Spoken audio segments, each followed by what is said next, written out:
പ്രധാനമന്ത്രി 11:30 കൊച്ചിയിലെത്തുക. നിർണായക ചില പ്രഖ്യാപനങ്ങളും രാഷ്ട്രീയ നീക്കങ്ങളുമാണ് ഇന്ന് കൊച്ചി വേദിയാവുക. അത് സംസ്ഥാന രാഷ്ട്രീയത്തിൽ നിർണായകമാണ്. അതിന്റെ പ്രതിഫലനമാണ് ഇപ്പോൾ ഈ വിവാദങ്ങളിലൂടെയൊക്കെ നമ്മൾ കണ്ടുകൊണ്ടിരിക്കുന്നത്. ഒരു കാര്യം വ്യക്തമാണ്, പ്രധാനമന്ത്രി ഇന്നലെ അദ്ദേഹം പങ്കുവെച്ച ഒരു എക്സ് പോസ്റ്റ്, അതിൽ അദ്ദേഹം കൃത്യമായി പറയുന്നുണ്ട് തൻ്റെ ഈ സന്ദർശനത്തിന് അതിന് പിന്നിൽ ഉണ്ടാവുന്ന ഒരു രാഷ്ട്രീയം. സ്ക്രീനിൽ നമ്മൾ കാണുന്നതാണ്. അദ്ദേഹത്തിൻ്റെ വാക്കുകൾ ഇതാണ്.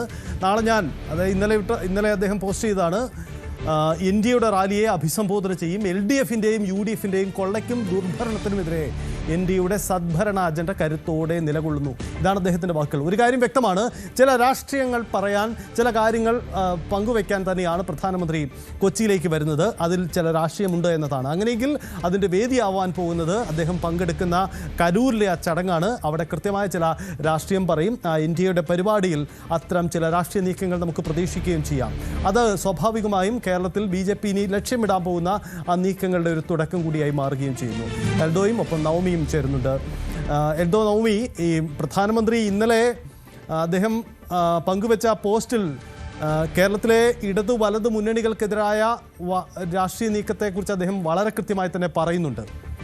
ഇതിലേറ്റവും പ്രധാനം, അദ്ദേഹത്തിൻ്റെ ഈ ആദ്യ പരിപാടിയിൽ തന്നെ ചില പ്രധാനപ്പെട്ട രാഷ്ട്രീയ നീക്കങ്ങൾ അദ്ദേഹം പ്രഖ്യാപിക്കപ്പെട്ടേക്കാം.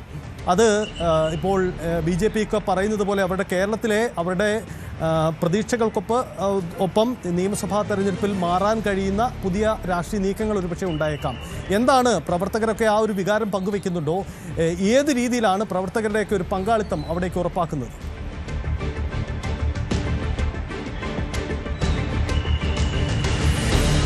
സജിത്ത്, എന്തായാലും വലിയ രീതിയിലുള്ള ആഘോഷ പരിപാടിയാക്കി തന്നെയാണ് BJP ഒരു പരിപാടിയെ മുന്നോട്ട് വെക്കുന്നത്. നമുക്കറിയാം, നോക്കിയേ, പ്രധാനമന്ത്രിയുടെ കൂറ്റൻ ഫ്ലെക്സുകളാണ് ഇവിടെ എല്ലാം നിരത്തി വെച്ചിരിക്കുന്നത്. ഈ എറണാകുളം നഗരം മുഴുവനും തന്നെ മാറ്റം തുടങ്ങാം, വികസിത കേരളം മോദിക്കൊപ്പം എന്ന പോസ്റ്ററുകൾ ഉയർന്നിട്ടുണ്ട്. BJPയുടെ പ്രധാനപ്പെട്ട നേതാക്കളെല്ലാം തന്നെ എത്തി. വലിയ സുരക്ഷയാണ് ഇവിടെ ഒരുക്കിയിരിക്കുന്നത്. പതിവിന് വിപരീതമായി പ്രധാനമന്ത്രി പരിപാടിയിലേക്ക് എത്തുമ്പോൾ വലിയ സുരക്ഷ തന്നെയാണ്. മാധ്യമപ്രവർത്തകർക്കടക്കം നമ്മളിപ്പോൾ നിൽക്കുന്നിടത്തുനിന്നാണ് റോഡ് ഷോ ആരംഭിക്കുന്നത്. അതിനു വേണ്ടിയിട്ടുള്ള തയ്യാറെടുപ്പുകളാണ്. അദ്ദേഹത്തിന്റെ വാഹനം, ഈ കാണുന്ന തുറന്ന വാഹനത്തിലാണ് അദ്ദേഹം ഈ വേദിയിലേക്ക് പോകുന്നത്. ആ ഏരിയയിലേക്ക് ഒന്നും തന്നെ മാധ്യമപ്രവർത്തകർക്ക് പ്രവേശനമില്ല. ഈ ബാരിക്കേഡിന് പുറത്താണ് മാധ്യമപ്രവർത്തകരെ നിർത്തുന്നത്. അത്രയേറെ സുരക്ഷയാണ് ഇത്തവണ ഉള്ളതെന്നാണ് ഏറ്റവും പ്രധാനപ്പെട്ട കാര്യം. നമ്മൾ ദൃശ്യങ്ങൾ കാണുന്നു. പ്രവർത്തകരായി ബസ്സുകളിൽ ഇങ്ങനെ വന്നിറങ്ങിക്കൊണ്ടിരിക്കുകയാണ്. നമുക്ക് അവരോട് തന്നെ കൂടുതൽ പ്രതികരണം ചോദിക്കാം. വലിയ ആവേശത്തിൽ തന്നെയാണ് പ്രധാനമന്ത്രിയെ വരവേൽക്കാനായി അവർ കാത്തു നിൽക്കുന്നത്. ഓക്കെ, നിങ്ങളൊക്കെ പ്രധാനമന്ത്രിയെ കാണാനായിട്ട് വന്നതല്ലേ എല്ലാവരും? ഓക്കെ, എവിടെ നിന്നാണ് വരുന്നത്? തൃശ്ശൂരിൽ നിന്നാണ്. അപ്പൊ എങ്ങനെയാണ്, ഒരു ബസ് വിളിച്ചിങ്ങ് വന്നോ? അങ്ങോട്ട് പാർക്ക് ചെയ്യാൻ പോയി ആണല്ലേ? ഓക്കെ, പ്രധാനമന്ത്രി ഇന്ന് വരുമ്പോൾ എന്താണ് പ്രതീക്ഷ നിങ്ങൾ പ്രവർത്തകർക്ക്? നന്നായിട്ട് കാണണം, നന്നായിട്ട് സംസാരിക്കണം. സംസാരിക്കണം, അത്രയും മതി. പ്രഖ്യാപനം ഒന്നും വേണ്ടേ? അല്ല, ഞങ്ങൾക്ക് അവിടെ എന്തൊക്കെ ചെയ്യാണെന്ന് വെച്ചാൽ അത് ഞങ്ങൾ സമർപ്പിക്കുക, എല്ലാം പറയണം എന്നുള്ള താല്പര്യങ്ങൾ. പക്ഷേ പറ്റുന്ന ശരി. ചേട്ടൻ പറഞ്ഞു, പ്രധാനമന്ത്രി വരുമ്പോൾ കേരളത്തില് നമുക്ക് ആവശ്യപ്പെട്ട കാര്യങ്ങള് എയിംസ് അടക്കം പ്രഖ്യാപിക്കുന്നതാണ് ഞങ്ങൾ പ്രതീക്ഷിക്കുന്നത്. അപ്പൊ അതായത് തെരഞ്ഞെടുപ്പിന് മുന്നിലായിട്ട് പ്രധാനമന്ത്രി ചില നിർണായക പ്രഖ്യാപനങ്ങൾ ഉണ്ടാകുമെന്ന് പ്രതീക്ഷിക്കുന്നു. റെയിൽ പദ്ധതി ഉണ്ടാവും. റെയിൽ പദ്ധതി പലതും പ്രഖ്യാപനം അതിൽ ഉൾപ്പെടുത്തിയിട്ടുണ്ടല്ലോ. വരുമ്പോ തന്നെ റെയിൽ പദ്ധതി ഒരുപാട് പദ്ധതികൾ പ്രഖ്യാപിക്കും, ഹൈവേകൾ പ്രഖ്യാപിക്കും. അതിനോട് ബന്ധപ്പെട്ട് കേരളത്തിന് ആവശ്യമുള്ള എല്ലാ പദ്ധതികളും പ്രഖ്യാപിക്കുന്നതാണ് ഞങ്ങൾ ഉദ്ദേശിക്കുന്നത്. ഓക്കെ, ഈ 2020 പോലുള്ള പാർട്ടികൾ കൂടി എത്തുന്നത് NDA കൂടുതൽ ശക്തിപ്പെടുത്തുമെന്ന് പ്രതീക്ഷിക്കുന്നു. ശരി, അപ്പോൾ നമ്മൾ പറഞ്ഞ പോലെ 2020 പ്രവർത്തകരൊക്കെ ഇതാ ബസ് വിളിച്ച് പലയിടങ്ങളിൽ നിന്നായിട്ട് വരുന്നുണ്ട്. ഒരു നിമിഷം, ഈ 2020 പ്രവർത്തകർ എവിടെ നിന്നാണ് വരുന്നത്? കിഴക്കമ്പലത്താണ്. 2020യുടെ പ്രധാന ഇടപാട് കിഴക്കമ്പലത്താണ്. ഇന്ന് മോദി വരുമ്പോൾ എന്താ പ്രതീക്ഷ? വളരെ സന്തോഷം. ഞങ്ങൾ മോദിനെ ഒന്ന് കാണാനായിട്ട് വരാണ്. ഞങ്ങളുടെ 20 ആയിട്ടൊന്ന് അയ്യല്ലോ. അല്ല, ഒരു കാര്യം ചോദിക്കട്ടെ, 2020 പ്രവർത്തിക്കായിരുന്നോ നേരത്തെ BJP പ്രവർത്തിക്കായിരുന്നോ? മോദിനോട് എന്തൊക്കെയോ സംസാരിക്കാറുണ്ടെന്ന് പറയും. എന്താണ് സംസാരിക്കാൻ? ഈ ക്യാപ്പ് നേരെ വെക്കുവാണെങ്കിൽ 2020 ജനങ്ങളോടൊപ്പം ക്യാപ്പൊക്കെ ചെയ്യണം. അപ്പൊ എവിടെ നിന്നായിരുന്നേ? ഞാൻ കിഴക്കമ്പലം. പ്രധാനമന്ത്രിയോട് എന്താണ് പറയാനുള്ളത്? അത് പലതും പറയാനുണ്ട്. അത് ഞങ്ങൾ നേരിട്ട് പറഞ്ഞു. നേരിട്ട് പ്രധാനമന്ത്രിയോട് പറയുന്നതാണ്. അങ്ങനെ പ്രധാനമന്ത്രിയെ കാണാനുള്ള ആവേശത്തിലാണ് സജിത്ത്. ഇതുപോലെ ഒരുപാട് പേർ എത്തുന്നുണ്ട് ബസ്സിലൊക്കെ ആയിട്ട് ഈ കൊച്ചി ജവഹർലാൽ നെഹ്റു സ്റ്റേഡിയത്തിലേക്ക്. അങ്ങനെയാണ് സജിത്ത്. നമ്മൾ പ്രവർത്തകരെല്ലാം ഓരോരുത്തരായിട്ട് ഇങ്ങോട്ട് എത്തിക്കൊണ്ടിരിക്കുകയാണ്. 7 മണി മുതൽ തന്നെ പ്രവർത്തകർ ഇങ്ങോട്ടേക്ക് വന്നുകൊണ്ടിരിക്കുകയാണ്. ഓരോ ഇടങ്ങളിൽ നിന്നും ഒരു വലിയ ബസ്സുണ്ട്. ആ ബസ്സിലാണ് അവരിവിടെ എത്തുന്നതും പ്രധാനമന്ത്രിയെ കാണാൻ സാധിക്കും. പ്രധാനമന്ത്രി കേരളത്തിന് വേണ്ടി ഇന്ന് പദ്ധതികൾ പ്രഖ്യാപിച്ചേക്കുമെന്നൊരു പ്രതീക്ഷയാണ്. പക്ഷേ എന്തോ ഒരു കാര്യം, പലപ്പോഴും നമ്മൾ അമിത്ഷാ ആയിക്കോട്ടെ, പ്രധാനമന്ത്രി ആയിക്കോട്ടെ, ഇവിടെ വരുമ്പോൾ നമ്മൾ ഒരുപാട് പ്രതീക്ഷിക്കും കേരളത്തിന് വേണ്ടി എന്തെങ്കിലുമൊക്കെ പദ്ധതികൾ ഉണ്ടാകുമെന്ന്. പക്ഷേ ഇവർ മടങ്ങിപ്പോകുമ്പോൾ ആ പ്രതീക്ഷകളെല്ലാം കാറ്റിൽ പറത്തുന്ന അവസ്ഥയായിരിക്കും. ബജറ്റിൽ പോലും നമ്മളത് കണ്ടതാണ്. ഇത്തവണയെങ്കിലും അതിനൊരു മാറ്റം വരുമോ എന്നാണ് നമ്മൾ നോക്കുന്നത്, പ്രത്യേകിച്ച് തെരഞ്ഞെടുപ്പ് കൂടി അടുത്ത് നിൽക്കുന്ന സാഹചര്യം. ഉറപ്പായും തിരുവനന്തപുരം നഗരസഭാ ഭരണം BJP നേടിയെടുത്ത സമയത്തും പ്രധാനമന്ത്രിയുടെ വരവിൽ വലിയ പ്രതീക്ഷ അതായിരുന്നു. പക്ഷേ ആ സമയത്തും അത്തരത്തിലൊരു പ്രഖ്യാപനം ഉണ്ടായില്ല. അതൊരു വലിയ ചർച്ചയായതുമാണ്. വലിയ പ്രതീക്ഷയുണ്ടായിരുന്നു പ്രധാനമന്ത്രി ഇക്കുറി ആ പ്രഖ്യാപനങ്ങൾ നടത്തുമെന്നുള്ളത്. പക്ഷേ കൊച്ചിയിലേക്ക് എത്തുമ്പോൾ ഇത്തവണ നമുക്കറിയാവുന്ന പോലെ ഏത് സമയവും തെരഞ്ഞെടുപ്പ് പ്രഖ്യാപനം വരാം. അപ്പോൾ അതിനു മുമ്പുള്ള ഈ വരവിനെ നിർണായകമായി കാണണം എന്നുള്ളതാണ്. രാഷ്ട്രീയപരമായി നോക്കുമ്പോൾ NDA ഇതിലൊരു വലിയ പ്രതീക്ഷ കൽപ്പിക്കുന്ന സന്ദർശനമാണ് എന്നുള്ളത് തന്നെ പ്രധാനമന്ത്രിയിൽ നിന്ന് അതുണ്ടാകുമെന്നുള്ള ഒരു പ്രതീക്ഷ ഈ പ്രവർത്തകர்கள் പങ്കുവയ്ക്കുന്നുണ്ട്.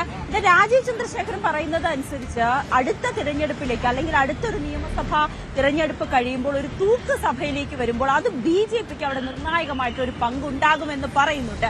അതിനു വേണ്ടിയിട്ടുള്ള പ്രവർത്തനങ്ങൾ താഴെ തട്ടിൽ മുതൽ തന്നെ മാസങ്ങൾ മുമ്പ് തന്നെ തുടങ്ങിക്കഴിഞ്ഞു എന്ന് രാജീവ് ചന്ദ്രശേഖരൻ പറയുന്നു. നമുക്കത് തള്ളിക്കളയാമോ ഇല്ലയോ എന്ന് പറയാൻ പറ്റില്ല. കാരണം തിരുവനന്തപുരം കോർപ്പറേഷനിൽ നമ്മൾ കണ്ട കാഴ്ച അതാണ്, തൃപ്പൂണിത്തുറയിൽ കണ്ട കാഴ്ച അതാണ്.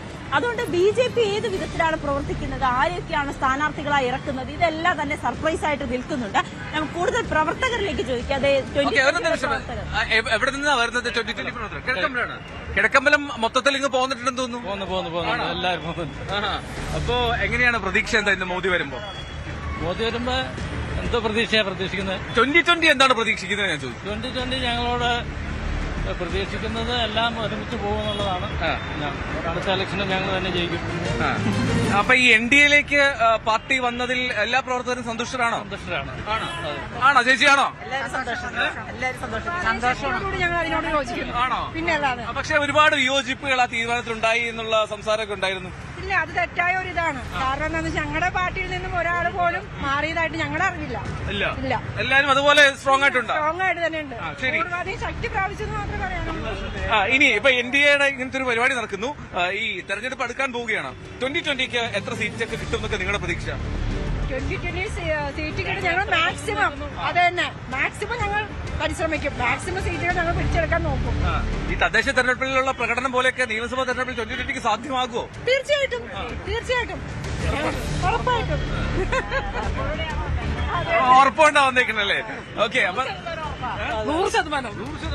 2020 വലിയ പ്രവർത്തനം, വലിയ മുമ്പ് ഒരു ഐക്യം വേണമെന്നുള്ള അഭിപ്രായക്കാരനാണ് ഞാൻ. അത് നേരത്തെ ലേറ്റ് ആയി പോയി.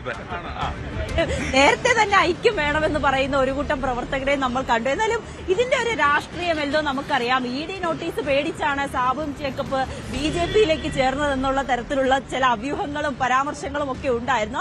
അദ്ദേഹം അതിനെ പൂർണ്ണമായും തള്ളുന്നുമുണ്ട്. അങ്ങനെയല്ല, പാർട്ടി പ്രവർത്തകർ എല്ലാവരും തന്നെ ഒന്നിച്ചിരുന്ന് ആലോചിച്ചെടുത്ത തീരുമാനമാണ് ഈ BJPയിൽ NDAയിലുള്ള പ്രവേശനമെന്നാണ് സാബും ജേക്കബ് പറയുന്നത്. എന്തായാലും അദ്ദേഹവും ഇന്ന് പ്രധാനമന്ത്രിക്കൊപ്പം വേദിയിലുണ്ടാകും. വരുന്ന തെരഞ്ഞെടുപ്പിൽ 2020 എത്ര സീറ്റുകളിൽ മത്സരിക്കും? സാബും ജേക്കബ് മത്സരിക്കില്ല എന്ന് പറയുന്നു. അത് അവസാന നിമിഷം മാറുമോ? എത്ര സീറ്റ് 2020ക്ക് നൽകാൻ കഴിയും? ഇതെല്ലാം നമ്മൾ ഉറ്റുനോക്കുന്ന കാര്യമാണ്. പ്രവർത്തകർ എന്തായാലും വന്നുകൊണ്ടിരിക്കുകയാണ്. നമ്മൾ ഇതേ ദൃശ്യങ്ങൾ കാണാം. ബസ്സുകൾ ഇങ്ങനെ ഓരോന്നായിട്ട് വന്നുകൊണ്ടിരിക്കുകയാണ്. ഇപ്പൊ വന്നിരിക്കുന്ന ബസ് അത് ലൈൻ ബസ് അല്ല. ഇത് മുഴുവൻ ഈ പരിപാടിക്ക് എത്തിയ പാർട്ടി പ്രവർത്തകരോ അല്ലെങ്കിൽ NDAയുടെ പ്രവർത്തകരോ മാത്രം ഉൾക്കൊള്ളിച്ചുള്ള ബസ്സുകളാണ് എന്നാണ് മനസ്സിലാക്കുന്നത്.